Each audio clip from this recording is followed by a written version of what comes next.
A very good afternoon and welcome to Lunchtime News on MTV Sports. I'm Shan Pati. Let's start off with a look at the headlines. The number plate of the vehicle used by the group that attacked the secretary to the JSC found to be fake.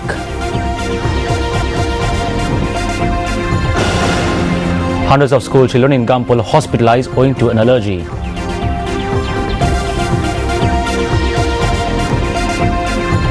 China Zoo hails the party congress as a success. Now for the stories in detail. Speaker of the House Chamal Rajapaksa officially announced a parliamentary select committee that will examine the charges that have been brought against Chief Justice Dr. Shirani Bandaranaike. Minister Anura Pridarshanayapa was named as the chairman of the committee. Ministers Nimal Siripala de Silva, Dr. Rajitha Senaratna, Dilan Pereira, Vimal Veerawangsa and Niyumal Pereira have been named to represent the government.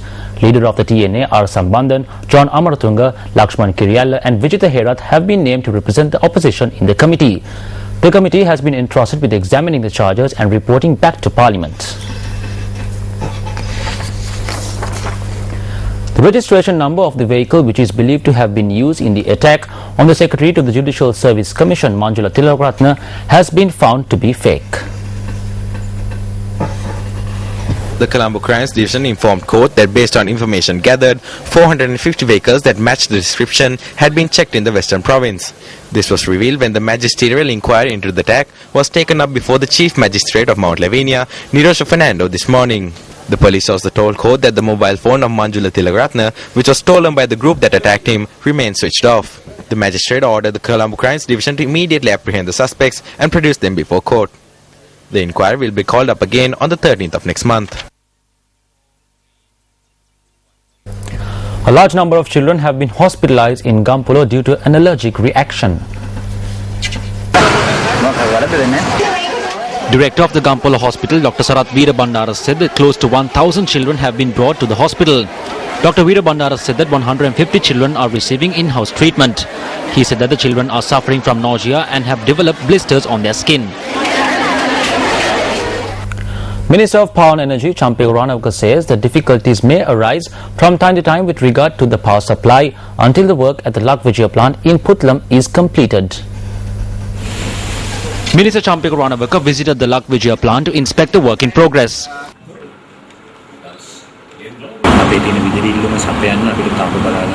To cater to the electricity demand, we must maintain our coal power plant. This power plant has the ability to supply 20% of the country's electricity requirement. Therefore, it is necessary to maintain this power plant properly.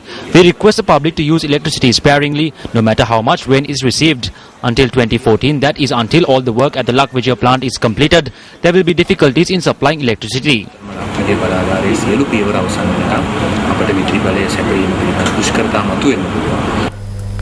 In more local news, the Ministry of Health has requested the nurses' trade unions not to cause inconvenience to patients at hospitals as the government has taken measures to grant a number of their requests. A communique issued by the Ministry of Health states that the list of requests submitted by the nurses have been forwarded to the Treasury. The communique goes on to note that once the Treasury provides solutions to these requests, they will be implemented.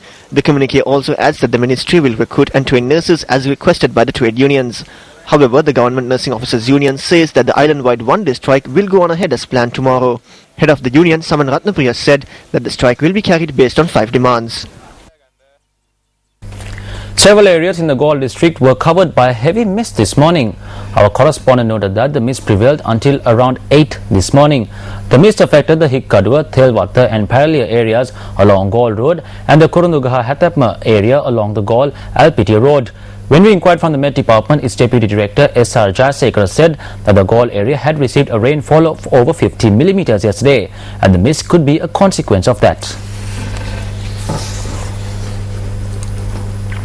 An unidentified body was discovered last evening floating in a canal close to a park down Nanakaramavate in Obesekarapura, Rajagiriya. Police said that the deceased individual is a male in his late 20s. The Valikada police are conducting further investigations.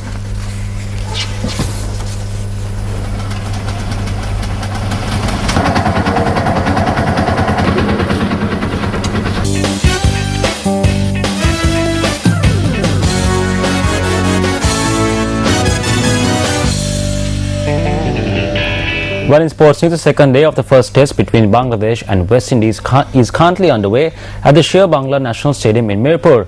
Resuming on a sizable total of 416 for the loss of 4 wickets on day one, the West Indies are currently on 437 for the loss of 4 wickets.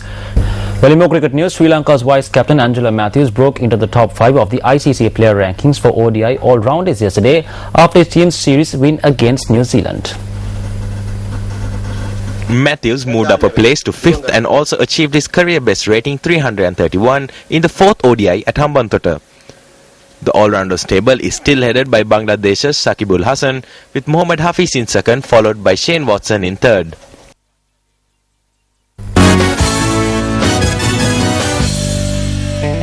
Well, that brings an end to our lunchtime news bulletin on MTV Sports. I'm Shanjurang Pati. Have a wonderful day ahead of you. Goodbye.